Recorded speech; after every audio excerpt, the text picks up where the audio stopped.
Nabaril si Tyler sa likod nito at saka nahulog sa ilog. Nakita ito ng batang babae habang may kinukuha sa tabing ilog. Agad siyang tumawag ng tulong sa ibang lingwahe. Maya-maya pa ay may dalawang sundalong dumating at kinuha ang katawan ni Tyler. Sinakay nila ito sa helicopter papunta sa United Arab Emirates sa isa sa mga hospital doon. Nang makalapag ang helicopter ay sinalubong sila ng mga doktor at nurse. Nakahiga si Tyler at wala pa ding malay. Maya-maya pa ay nagising na siya habang siya ay pinaputulan ng kuko ng nurse. Agad tumawag ang nurse ng doktor. Sa hospital na siya nagpapagaling at nagsasanay ulit itong maglakad sa tulong ng mga doktor doon. Nabalitaan naman ni Zurab na pina-extend ng governor ang sintensya ng kapatid nito sa kulungan kaya pinapunta ni Zurab ang gobernur sa lugar nila. Pagdating doon ng gobernur ay niyaya niya ito na maglakad-lakad muna at habang sila ay naglalakad sila din ay nag-uusap tungkol sa nangyari. Nakarating sila sa tapat ng isang hukay, kinuha ni Zurab ang kalaykay at sinaksak ito sa ulo ng gobernur. Pagkatapos ay pinagbabaril nila ang mga kasama ng gobernur saka inilagay sa hukay at inilibing ang gobernur. Nakalabas na sa hospital si Tyler at inihatid siya ni Nick sa bagong bahay nito. Bago umalis ay binigay ni Nick ang isang kahon kay Tyler. Laman nito ang mga naging buhay ni Tyler pagkatapos naglakad na ito paalis. Retired na si Tyler kaya ang buong araw na ginagawa ay manood ng telebisyon, mangisda at humiga. Habang nakaupo ay binuksan ni Tyler ang kahon na inabot ni Nick sa kanya. Doon ay nakita niya ang lumang drive na may lamang video ng pamilya niya at mga sulat. Nang makauwi si Tyler ay nakita nito ang kotse sa harap ng tahanan niya. Doon ay nakita niya ang isang lalaki na nag-alok sa kanya ng bagong trabaho.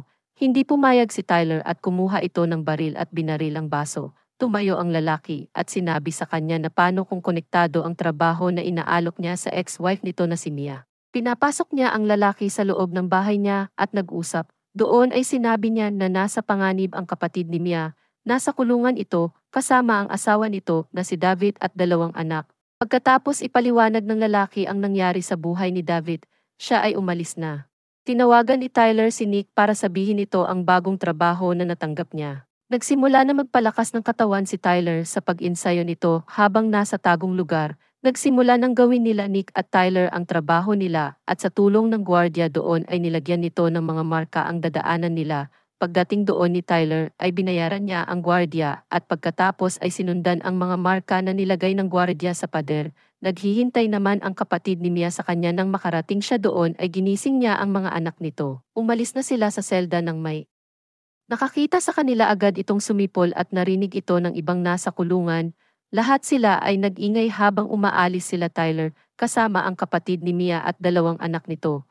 Habang natakas ay dumaan sa may isang pinto sina Tyler doon ay sinalubong sila ng madaming preso. Pinalayo sila ni Tyler ngunit ang iba sa kanila ay sinubukang agawin ang baril ni Tyler. Lumaban pabalik si Tyler sa mga preso at binuksan ang kabilang pinto nang makalabas na ay tumakbo sila sa isang hall doon ay binuksan ni Tyler ang maliit na butas. Pinaunan niya ang mga anak ng kapatid ni Mia nang makalabas na ang mga bata ay sinakay sila ni Nick sa sasakyan. Nakita sila ni David na pinigilan ang pagtakas ng asawa kasama si Tyler. Hinampas niya ang asawa sa mukha nang makita iyon ni Tyler ay tumayo ito at nakipaglaban kay David. Sa paglalaban nila ay inumpog ni Tyler ang ulo ni David sa gilid kung saan napaso ang mukha nito. Lumaban pabalik si David na muntik nang masaksak si Tyler, ngunit tinulak siya ni Tyler at saka sinaksak sa liig. Nakita iyon ng kapatid ni Mia umalis na sila at dumaan sa ibang lugar. Habang ang mga preso naman ay nakikipaglaban sa mga pulis at gwardya, nagkaroon ng riot sa loob ng kulungan, nakarating sila Tyler kung nasaan may riot. Yun lang ang tanging daan para makapunta sila sa kabilang lugar. Habang papunta sila doon ay dinumog sila ng mga gwardya at preso. Nakipaglaban sa ilan sa kanila si Tyler sinubukan niya ding protektahan ang kapatid ni Mia na nadapa habang dinudumog ng mga preso. Nang makaalis sila doon ay binuksan ng kasamahan nila ang isa sa mga pinto doon at saka sumakay sa sasakyan paalis. Tinatanong naman ni Sandro anak ng kapatid ni Mia kung nasaan ang ama nito sa ina, ngunit sinabi lamang ng ina nito na susunod ang ama. Sa pagtakas nila ay sinusundan sila ng mga tauhan ni David, pinatumba ng mga kasama ni Tyler ang ilan sa mga sumusunod sa kanila, ngunit madami ang mga nagazi. Nakarating sila Tyler sa tren buhat nito ang anak na babae ng kapatid ni Mia na sugatan dahil sa pagbabaril ng mga nagazi, tawag sa grupo nila David at Zurab, sa kanila, habang natakbo ito nang makarating na sila sa tren, ay agad silang sumakay. Kumuha ng medicine kit si Tyler at ginamot ang sugat ng anak ng kapatid ni Mia. Sumusunod pa din sa kanila ang mga nagazi, kaya naman ay ibinili ni Tyler ang paggagamot sa anak ng kapatid ni Mia sa kasamahan nito habang lumabas ito at pinagbabaril ang helicopter na nakasunod sa kanila. Pumasok ulit si Tyler at kinuha ang mas malaking baril pagkatapos ay lumabas ulit upang barilin ang helicopter na sumusunod sa kanila. Umakyat din ito sa bubong upang barilin ang isa pang helicopter na sumunod sa kanila. Nang bumaril ito pabalik kay Tyler, agad tumalon paloob si Tyler bago gumanti ng baril pabalik sa kanila. Nakatungtong na ng tren sa ang isa pang helicopter na may sakay na nagazi. Nagpunta sila sa control kung nasaan sinalubong sila ni Nick. Doon ay nakipaglaban si Nick sa kanila na pinigilan ito ang tatlong nagazi na makontrol ang tren. Sa pagpigil ni Nick sa kanila ay nasaksak siya ng isa sa kanila, habang tinulak naman siya ni Nick patalikod at kinuha ang baril nito sa binti niya bago pinagbabaril ito ni Nick. Nagtago naman sa gilid ang kapatid ni Mia at mga anak nito. Sinalubong sila ni Tyler nang pagbabarilin niya ang mga ito. Nakita ito ni Sandro, matapos mapatumba ang mga nagazi ay kinuha ni Tyler si Sandro upang itayo ito.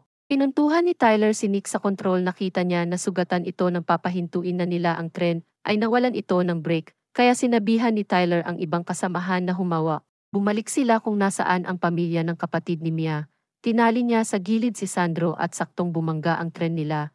Lumipad sa gilid si Tyler. Nang huminto na ang tren ay lumabas na sila ng ligtas. Nang paalis na ay tinanong ulit ni Sandro kung saan ang ama. Doon ay sinabi ng ina niya na hindi nasusunod ang ama nito. Tinanong niya si Tyler kung pinatay niya ba ito at hindi sumagot si Tyler. Inatake siya ni Sandro, hinayaan niya lang si Sandro at pinigilan din. Sinabi nito na papatayin niya ang ina nito at kailangan niyang mamili ang ama niya o ang ina niya. Pagkatapos ay umalis si Sandro. Habang nasa eroplano ay nasa mabuting kalagayan na ang babaeng anak ng kapatid ni Mia. Nag-uusap-usap sila nang malaman ni Nick na kasal siya kay Mia. Nagkaroon ng katahimikan. Pinuntahan ni Tyler ang bata at siguradong ayos ito. Habang si Sandro naman ay kasama ng kapatid ni Nick. Pagkatapos niya kausapin ang kausap sa telepono ay binaba niya ang telepono. Tinanong niya kung may kailangan si Sandro at sinabi ni Sandro na gutom ito. Umalis ang kasama niya at kumuha ng makakain. Pag-alis ay kinuha ni Sandro ang telepono at tinawagan si Zurab. Tinanong niya kung sinubukan bang ama na patayin ang ina at nagsinungaling si Zurab at sinabing wag maniwala sa ina. Tinanong ni Zurab kung saan sila papunta, ngunit nakatingin lang sa salamin si Sandro. Nakarating na sila sa Vienna, Austria. Pumunta agad sila sa ligtas na lugar para doon magtago. Habang naghahanda sina Zurab sa pag-atake sa kanila, pinuntahan ni Tyler si Sandro upang kausapin ito. Sa pag-uusap nila ay sinabi ni Sandro na sinabi niya kay Zurab kung nasaan sila at nakita ni Tyler na andoon na sila kaya agad silang naghanda sa atake nila. Nakita naman ng ina ni Sandro ang usapan nila sa telepono ni Zurab. Doon ay pinaliwanag ng ina niya na sila ang pamilya niya. Nakita ni Tyler na may helicopter na babaril sa kanila, kaya agad nitong pinadapa ang kapatid ni Mia at mga anak nito. Nang makasakay si Tyler at ang iba sa kotse ay umalis si Sandro. Sinundan naman siya ni Yas. Tumatakbo si Sandro nang makita na niya si Zurab. Pinapabalik siya ni Yas nang biglang makita sila ni Nick. Sumunod si Sandro kay Zurab. Habang natamaan ang sasakyan ni Nick, nagkaroon ng barilan sila Nick at Zurab. Nakataka sila. Pinasabugan ng mga nagazi ang mga pulisya na pumupunta sa lugar nila. Sinundo ni Tyler sila Nick at Yas na muntik na matamaan ng bomba ng kalaban. Lumabas si Tyler upang harapin ang kalaban. Pinalabas ni Tyler ang kapatid ni Mia at anak nito na sinina. Pumasok sila sa isang building kung saan muntikan na silang mabaril ni Zurab. Nakarating na sila Nick at Yas sa rooftop, nakikipagbarilan sa mga kalaban. Pinapunta naman ni Tyler si Yas kung nasaan sila para humingi ng backup. Nang makasalubong nito ang mga nagazi, pagbaba na baril si Yas. Ngunit napatay naman niya ang kalaban. Nakita ni Tyler si Nick na mahuhulog na sa bubong kaya agad niyang pinuntahan ito. Sakto ang dating niya nang mahulog na ito ay nahawakan niya pa si Nick. Nakita naman sila ni Zurab na binaril ang kamay niya habang nakahawak pa ito. Binaril ni Nick ang salamin kung saan nakapatong si Zurab. Muntik na itong mahulog nang makahawak pa. Binato ni Tyler si Nick sa kabilang salamin. Upang puntahan ang pamilya, saktong dumating si Nick at si Yas. Habang nagharap sila Zurab at Tyler sa bubong ng building, doon ay naglaban ang dalawa. Napatumba ni Tyler si Zurab. Habang umalis na si Tyler upang puntahan sila Nick, nang makarating na sa rooftop ay binaril ni Zurab si Yas. Pinuntahan siya ni Tyler at sinakay sa helicopter. Nakaalis na sila habang sinusubukang iligtas ni Tyler si Yas tuluyan itong namatay habang nakatingin kay Nick. Umiiyak si Nick habang nagmamaneho ng helicopter. Umalis na din sila Zurab kasama si Sandro na tinanong kung anong nangyari, wala itong sinagot. Nagtago sila Tyler sa bahay nito sa liblib na lugar.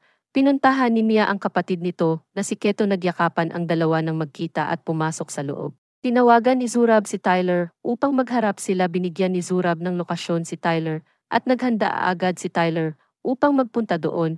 Sinubukan namang sumama ni Nick ngunit hindi siya pinayagan ni Tyler at sinabi na protektahan niya sila Mia at ang pamilya ni Keto kapatid ni Mia. Sumugod mag-isa si Tyler sa kanila. Pinatay nito ang kasamahan ni Zurab nang matamaan din siya nito sa tagiliran. Nagpunta ng simbahan sina Zurab at Sandro pumasok naman si Tyler at nakita na sinuot ni Zurab ang bomba kay Sandro. Inutusan ni Zurab na kunin ang baril ni Tyler. Dinawa iyon ni Sandro.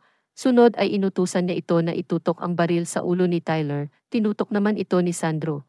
Sunod ay sinabi niya na iputok ang baril sa ulo ni Tyler, ngunit hindi ito magawa ni Sandro. Nakarinig si Zurab na may ibang tao, kaya kinuha nito si Sandro.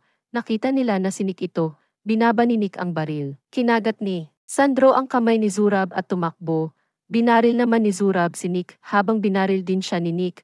Kinuha siya ni Tyler at pinagsusuntok ito lumaban pabalik si Zurab. Naglaban ang dalawa ng naglaban, hinubad naman ni Sandro ang bomba at pumunta kay Nick upang pahintuin ang pagdudugo nito.